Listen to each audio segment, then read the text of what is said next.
E abra sua Bíblia no livro de Atos, porque essa série de mensagens é baseada justamente no livro de Atos.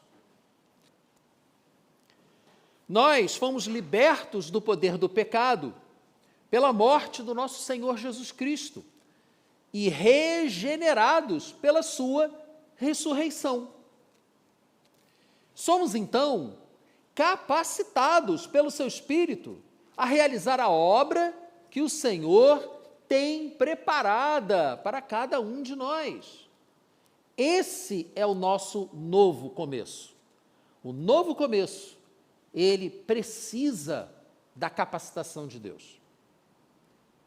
E aí eu lhe pergunto, você já se sente capacitado a realizar a obra que o Senhor tem preparada para você? Eu ainda não, eu continuo buscando. E você, está buscando? Porque nós temos que buscar, a palavra é clara, precisamos bater, bater e bater até que a porta se abra. Precisamos pedir e pedir e pedir até que nos seja dado. E Jesus ainda diz que o nosso Senhor deseja nos dar o Espírito Santo de Deus. E é o Espírito Santo que nos capacitará a realizar a obra que Ele tem preparada para nós. Mas depois que o Espírito foi derramado, agora olhando para o exemplo dos discípulos, nós estamos buscando e continuaremos buscando a capacitação do Espírito Santo. Mas para quê? Qual o propósito? O que vai acontecer conosco a partir do momento em que formos capacitados? Vamos olhar para o exemplo dos discípulos de Jesus. Então, os discípulos, eles ficaram aguardando.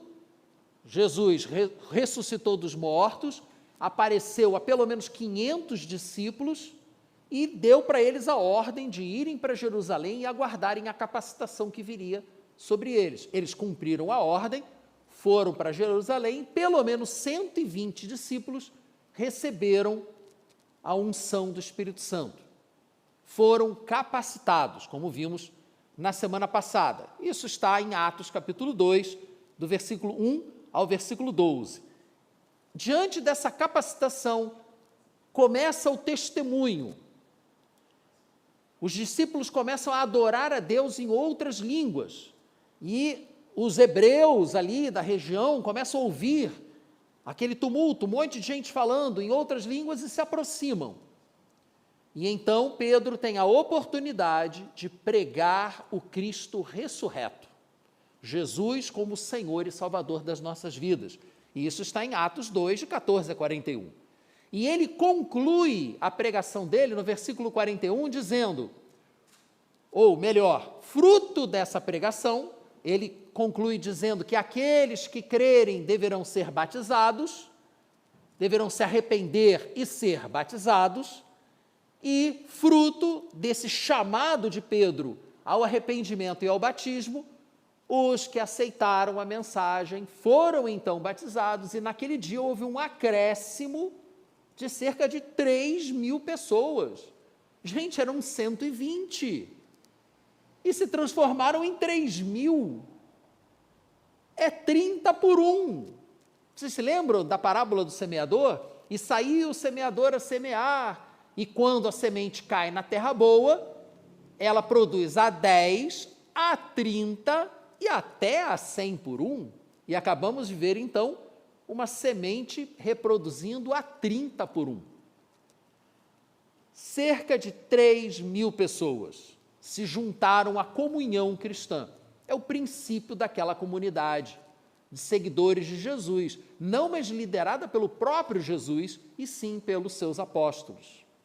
Este é o começo da igreja. Mas como eles viviam? Como que a igreja inicial, que muitas pessoas chamam de igreja primitiva, que pode trazer uma conotação negativa, então eu prefiro a igreja original, a primeira igreja do Senhor. Como é que eles viviam? Então, Atos, capítulo 2, na continuação desse versículo que acabamos de ler, dos versículos 42 a 47, a comunhão dos cristãos. Eles se dedicavam ao ensino dos apóstolos, então havia uma dedicação ao estudo da palavra e à comunhão, ao partir do pão e às orações. Todos estavam cheios de temor, ou seja, de respeito por Deus e uns pelos outros, e muitas maravilhas e sinais eram feitos pelos apóstolos. Versículos 44 e 45 agora. Todos os que criam mantinham-se unidos e tinham tudo em comum. Vendendo suas propriedades e bens, distribuíam a cada um conforme a sua necessidade. Todos os dias continuavam a reunir-se no pátio do templo, partiam o pão em suas casas e juntos participavam das refeições com alegria e sinceridade de coração, louvando a Deus e tendo a simpatia do povo. E atenção, qual a consequência desse estilo de vida comunitário, de estudo da doutrina dos apóstolos, de comunhão uns com os outros, tanto no pátio do templo, uma comunhão pública, quanto nas casas, em grupos pequenos, no partir do pão, no apoio mútuo, de tal maneira que ninguém passasse necessidade. Isso era tão impressionante, tão impactante, que gerava a simpatia de todo o povo.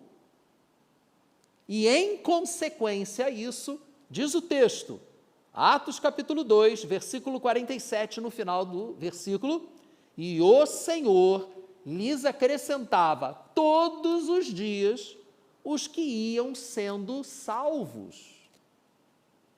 É o Senhor quem acrescenta, fruto, em consequência, de uma vida de comunhão e testemunho do poder e do amor de Deus. Esse é o novo começo. Uma nova vida em Cristo, a capacitação do Espírito Santo e a comunhão dos irmãos.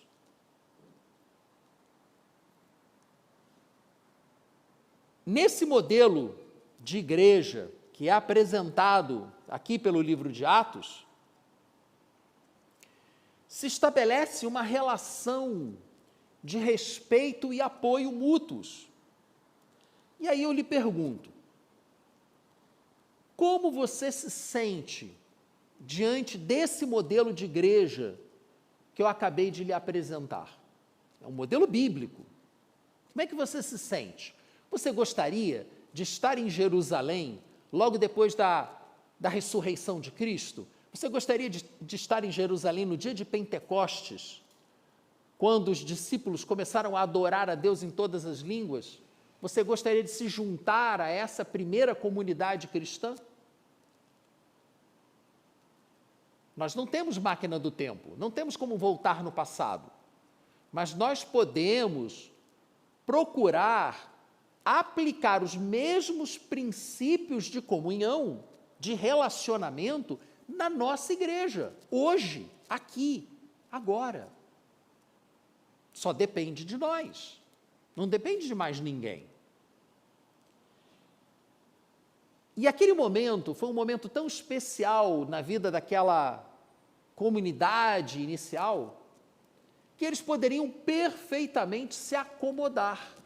Gente, já conseguimos uma colheita 30 por 1. O que mais nos resta fazer? Vamos ficar aqui, juntinhos. Vocês se lembram o que Pedro falou para Jesus no Monte da Transfiguração? Senhor, permita-me fazer aqui uma tenda para Elias, outra para Moisés, outra para o Senhor, para ficarmos aqui. Pedro queria ficar lá no alto do monte, estava tão agradável, no meio da nuvem, da Shekinah de Deus, que ele não queria descer de lá. E isso pode muitas vezes acontecer nas nossas igrejas, alcançarmos uma comunhão tão agradável, tão calorosa, tão amistosa, tão autossustentável, que nós simplesmente negligenciamos os que não fazem parte do nosso meio. Não nos importamos em acrescentar outros. Ah, está tão bom assim. Mais gente vai quebrar o equilíbrio. Mas os apóstolos e os seus discípulos não fizeram isso. Aqueles 3.000 iniciais continuaram se reunindo no pátio do templo, continuaram partindo pão de casa em casa, e o capítulo 3 do livro de Atos, que estamos seguindo, mostra que Pedro e João foram ao pátio do templo pregar a mensagem da salvação em Cristo Jesus e sentiram o poder de Deus, autorizando-os a declararem a cura de um paralítico. Aquele homem foi curado, a mensagem foi pregada e houve mais conversões. Quanto tempo se passou entre o Pentecostes e essa cura sobrenatural? A Bíblia não nos mostra. Mas o fato é que, fruto dessa ação dos apóstolos com os discípulos, nós lemos aqui em Atos 4:4, muitos dos que tinham ouvido a mensagem creram, chegando o número dos homens que creram a perto de 5.000. Então eram 3.000 pessoas e agora já são 5.000 homens, fora mulheres e crianças. A igreja estava enorme, enorme. Só que isso gera uma série de desafios, Como manter todas aquelas pessoas unidas? Como apoiá-las? E aí, então, nós olhamos Atos 4, de 32 a 37, que é justamente a continuação da comunhão. Como aquela comunhão de Atos 2, 42 a 47, passou a ser... Será que houve alguma mudança? Porque houve o aumento do número de pessoas?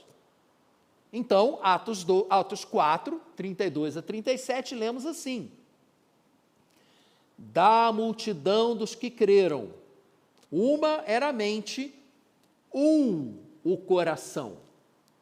Ninguém considerava unicamente sua coisa alguma que possuísse, mas compartilhavam tudo o que tinham. Com grande poder, sem capacitação de Deus não dá para fazer nada disso, com grande poder, os apóstolos continuavam a testemunhar da ressurreição do Senhor Jesus, e grandiosa graça estava sobre todos eles. Vejam que a comunhão dos irmãos continuava muito interessante, muito intensa. Versículos 34 e 35 agora. Não havia pessoas necessitadas entre eles, pois os que possuíam terras ou casas as vendiam, traziam o dinheiro da venda e o colocavam aos pés dos apóstolos, que o distribuíam segundo a necessidade de cada um. Uau, belíssimo, belíssimo. Mas vejam, agora, muita atenção nessa hora. Essas duas passagens que eu acabei de ler, em Atos 2, em Atos 4, são utilizadas por determinadas ideologias políticas como uma prova bíblica de que Jesus instaurou uma sociedade igualitária, onde não havia propriedade privada, onde tudo era de todos. Mas será que é isso que o texto está dizendo? Será que a comunhão dos irmãos exige que não haja propriedade privada? Exige que ninguém possua nada que seja seu? Ué, mas não foi isso que a gente acabou de ler? Ninguém possuía nada de seu? Não, a gente acabou de ler que ninguém possuía nada unicamente seu. E mais, quando lemos no texto, já em Atos 4, que as pessoas estavam vendendo bens, lá no texto em grego, o verbo utilizado está no imperfeito, o que significa uma ação que ainda não se concluiu. Portanto, desde Atos 2, que as pessoas vinham vendendo seus bens, mas isso acontecia aos poucos, segundo a necessidade. Não foi tudo de uma vez. Não, a partir de agora está cancelada a propriedade privada. Todos vendem tudo, trazem tudo para cá, e nós, os apóstolos, como um Estado benevolente, vamos tomar conta de todo mundo. Não foi isso que aconteceu. Até porque nós lemos lá em Atos 2, 45, aliás, no versículo 46, que todos os dias eles partiam o pão em suas casas. Então, eles continuavam tendo suas casas? Algumas pessoas vendiam tudo o que tinham, porque Deus colocava no coração dessas pessoas assim fazerem, mas não eram todas, não era obrigado, e essa é a grande diferença entre ideologias igualitárias e o cristianismo. Nas ideologias igualitárias, a igualdade é a força. No cristianismo, nós abrimos mão de parte do que temos para que não haja necessidades entre nós. Mas o texto, em momento nenhum, diz que todos ficarão iguais, que todos morarão juntos, ou que todos terão o mesmo tipo de bens. Não. Ou não terão bens nenhum. Não é isso que o texto nos mostra. Além disso, uma outra evidência de que não era esse o procedimento padrão dessa igreja comunal dos primeiros discípulos, está no capítulo seguinte, exatamente depois dessa passagem que acabamos de ler, em Atos 4, Atos 5, versículo 1 a 11. Lá em Atos 5, nós vemos a história de Ananias e Safira, um casal que vendeu uma propriedade, reteve uma parte do valor da propriedade que vendeu e entregou o restante do valor aos apóstolos.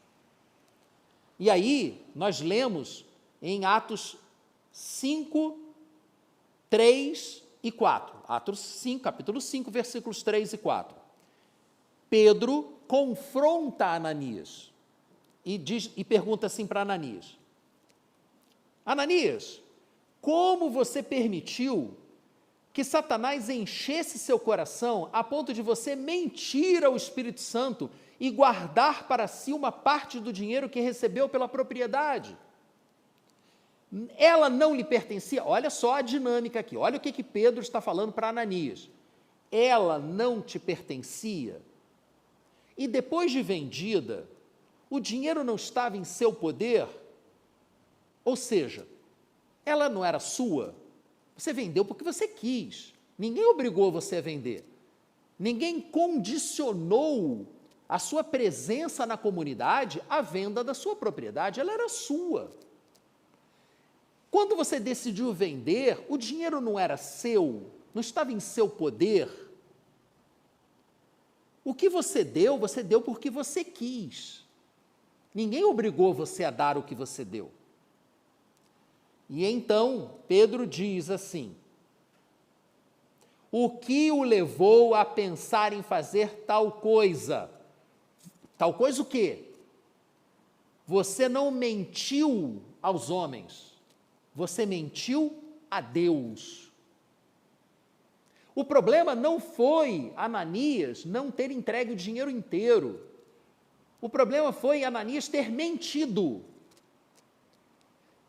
Ele não era obrigado a vender o que tinha. E vendendo o que tinha, ele não era obrigado a dar tudo.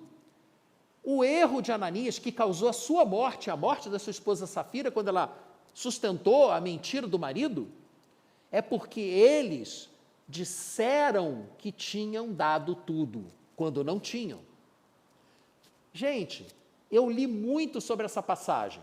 Vários comentaristas dão as mais diversas opiniões sobre o assunto. O fato é que ninguém sabe com certeza qual a motivação de Ananias e Safira em venderem a sua propriedade e entregarem uma parte dos recursos dizendo que tinham entregado tudo. Por que eles fizeram isso? Ninguém sabe. O que mais se especula é que eles estivessem em busca de reconhecimento. Eles estivessem em busca de um tapete vermelho. Eu imagino que talvez você conheça pessoas que dão ofertas generosas na igreja na expectativa de serem reconhecidas como grandes doadores e assim tratadas de maneira especial. Gente, o que é seu, é seu. Ninguém obriga você a dar o que você tem. Se você vende algo seu, ninguém obriga você a dar uma parte do que você vendeu. Agora, se você dá, você tem que dar de coração. E não para ganhar influência na igreja ou reconhecimento. Nada disso. Isso é manipulação. E eu creio, não estou sozinho na minha convicção, como eu disse, li muitos comentaristas sobre o assunto, eu creio que esta é que foi a motivação errada de Ananias e Safira. Era isso que eles queriam, ser vistos como pessoas especiais. Só que isso foi uma mentira. E essa mentira se voltou contra eles. E aí eu lhe pergunto, diante da necessidade do seu irmão, como é que você reage? Você fica indiferente? O que é meu, ninguém tasca? Ou você busca em Deus a direção do que você deve fazer? É algo para você pensar. Você deve meditar sobre isso. Você deve levar essa pergunta contigo para casa. E se perguntar o que eu faço diante da necessidade do meu irmão. E veja, eu não estou me referindo à necessidade dos 8 bilhões de seres humanos na face da Terra. Eu estou me referindo ao seu irmão, aquela pessoa que está aqui, nessa mesma família espiritual que você, ou o seu irmão de sangue, né? Na sua família humana, é o seu irmão. Você lembra aquela história de Caim e Abel? Deus vira para Caim e fala assim, Caim, cadê teu irmão?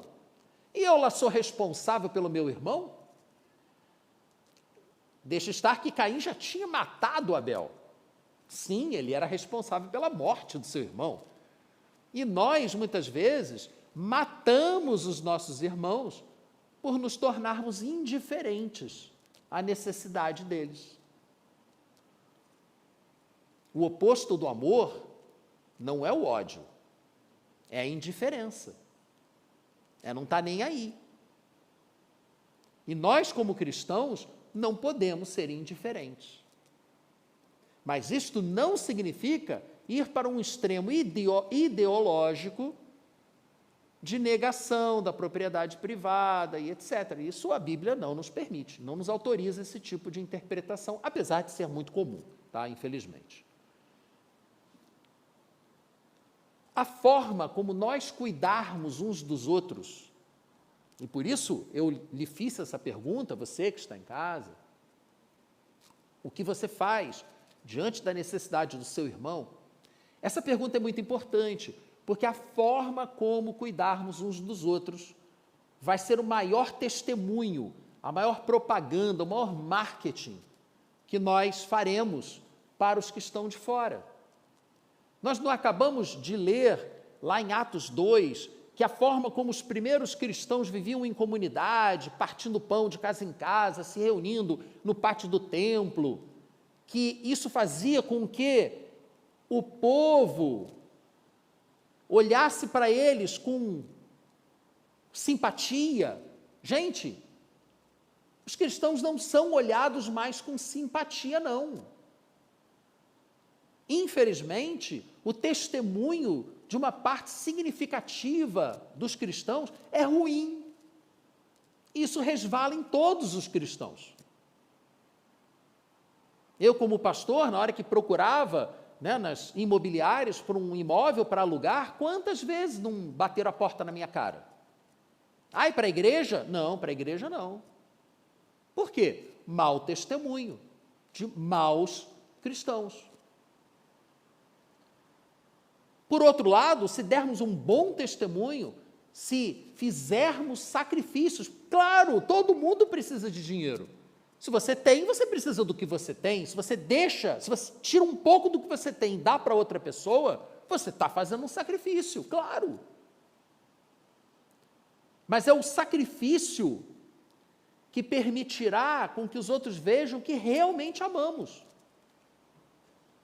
Isso fará toda a diferença.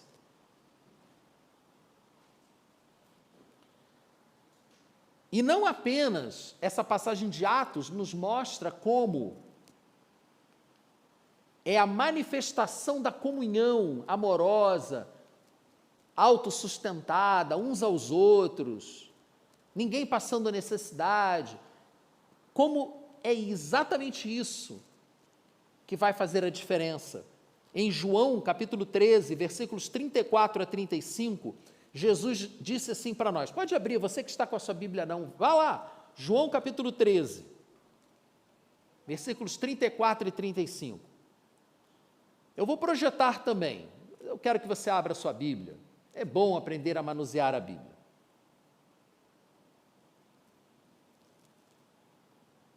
Novo mandamento lhes dou. Se você ainda não conseguiu abrir a Bíblia, está projetado aqui.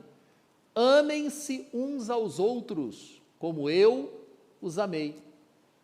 Vocês devem amar-se uns aos outros.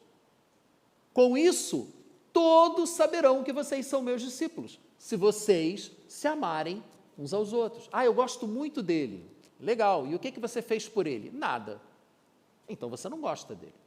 Você pode até gostar emocionalmente dele, mas amar é apoiar. Amar não é sentimento, amar é ação. E nós, como cristãos, precisamos agir. Concluindo, uma vez capacitados pela presença do Espírito Santo, começamos a testemunhar e a atrair novas pessoas, graças a esse transbordar do Espírito. Outras pessoas para a nossa família e igreja.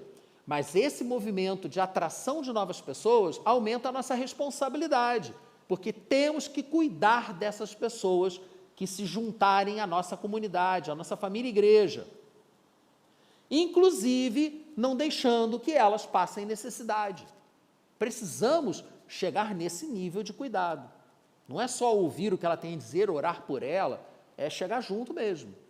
O que vai exigir sacrifício da gente, alguns sacrifícios. Mas o que serão esses poucos sacrifícios diante do sacrifício de Jesus por nós, para nos dar vida eterna? Vejam, essa atitude, essa comunhão, é que vai ser a melhor forma de divulgarmos quem nós somos. É a nossa comunhão que nos levará a um novo começo. E esse sacrifício, ele tem que ser de amor. É como disse Paulo aos Coríntios, num outro momento, anos depois desses acontecimentos de Atos que acabamos de ler, aquela mesma igreja de Jerusalém estava agora passando por necessidade financeira, estava faltando dinheiro. E aí Paulo pediu ofertas em várias igrejas da Europa, em Filipos, em Tessalônica, em Corinto, pediu ofertas para levar para Jerusalém. Vejam como a dinâmica permanece. Agora não era só dentro da própria igreja local, mas era, inclusive, abrindo a necessidade para outras igrejas, como nós fazemos, apoiando a Junta de Missões Nacionais, a Junta de Missões Mundiais. Essa igreja, ela se preocupa com outras igrejas. Nós damos uma parte do dízimo, dos nossos dízimos, para o plano cooperativo das igrejas, para a nossa igreja estar ajudando indiretamente outras igrejas em necessidade. E era exatamente o que Paulo estava fazendo, pedindo ofertas nas igrejas para enviar para Jerusalém. E aí, ele diz assim, cada um dê conforme determinou no seu coração, não com pesar ou por obrigação, pois Deus ama quem dá com alegria. Essa é a marca do amor cristão, essa é a marca da comunhão do novo começo em Cristo Jesus. E eu quero orar com você agora, para que o Espírito de Deus venha confirmar no seu coração essa mensagem, venha tirar suas dúvidas e venha convencê-lo a buscar a capacitação de Deus, a perseverar na busca pela capacitação de Deus, para assim podermos viver em comunhão, como Cristo nos ensinou, como os apóstolos fizeram, e assim darmos testemunho para os de fora, de que somos verdadeiramente discípulos do Senhor Jesus Cristo. Senhor amado, muito obrigado por essa noite, Pai, muito obrigado pela Tua presença em nossas vidas, pelo Teu Espírito que nos chama a atenção para a necessidade de agirmos com um amor prático, não agirmos apenas de emoção, de ideia, mas na prática, realizando inclusive os sacrifícios que o Senhor nos chamar a fazer. Pai amado, eu te agradeço por essa noite, te agradeço pela chuva que começa a cair, e te peço, Senhor, que o Senhor nos dê uma semana cheia da Tua presença, na capacitação do Teu Espírito, e que possamos ouvir Tua voz, nos orientando sobre a vida em comunhão, segundo a vontade do nosso Senhor Jesus Cristo. E é em nome de Jesus que te pedimos isso, Pai, para que o Senhor seja glorificado em nossas vidas e em nossa igreja. Amém. E amém.